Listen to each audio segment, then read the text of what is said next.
Bonjour à vous les Collectix. Dans cette toute nouvelle vidéo, nous allons discuter du set Lego Star Wars numéro 75378, l'évasion en Speederbark. D'un total de 221 pièces, il est sorti sur le shop Lego le 1er mai 2024 au prix de 29,99€. Côté minifigurines, elles sont au nombre de, disons 3 plus 1, et nous avons droit à 2 soldats clones de la 501e Légion. Pour la première fois en Lego, au maître Jedi Kelleran Beck, le sauveur de Grogu, qui dispose d'une cape ainsi que 2 sables laser différents. Et donc le fameux plus 1 à Grogu, qui n'est pas considéré comme une minifig à part entière d'après Lego, mais comme une figurine. Nous aurons également droit à 3 éléments à construire. Le Speederbark clone, avec son sidecar, qui peut accueillir une des autres constructions du set, à savoir le Lando de Grogu. Et enfin, le dernier élément et le plus important je pense, un lampadaire du Temple Jedi.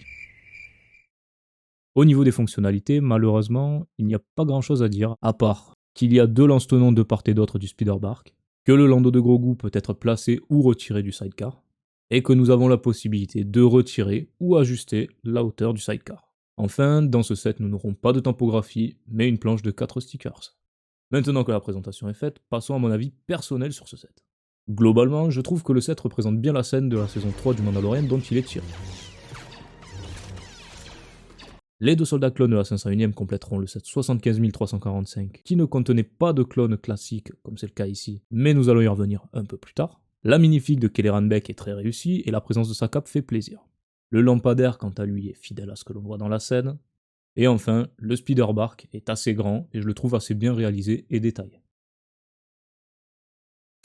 Rebonjour, petite pause dans la vidéo. Tout d'abord pour vous remercier de vos messages et retours concernant la dernière vidéo. Ils m'ont fait très plaisir et m'encouragent fortement à continuer. Donc encore merci à vous, sincèrement. Ensuite, pour vous rappeler qu'il s'agit des premières vidéos de la chaîne, donc si vous voulez me soutenir et m'aider à gagner en visibilité, s'il vous plaît, likez, partagez et commentez la vidéo. C'est le plus important.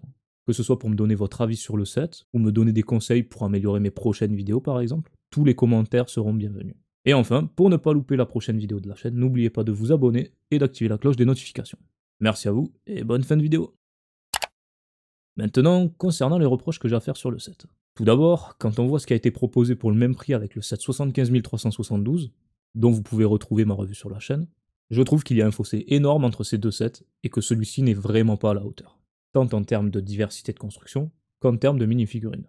Autre point, comme pour le set 75372, on n'a toujours pas droit à un sachet d'accessoires pour diversifier ses clones. Également, quand on met une minifig en tant que pilote du speeder, il n'y a absolument rien pour ranger les armes, alors qu'il y avait clairement la place de chaque côté du speeder de rajouter des accroches pour. Ensuite, un autre point qui me dérange, contrairement à l'ancienne version du speeder, dans celle-ci le sidecar ne peut pas se retourner.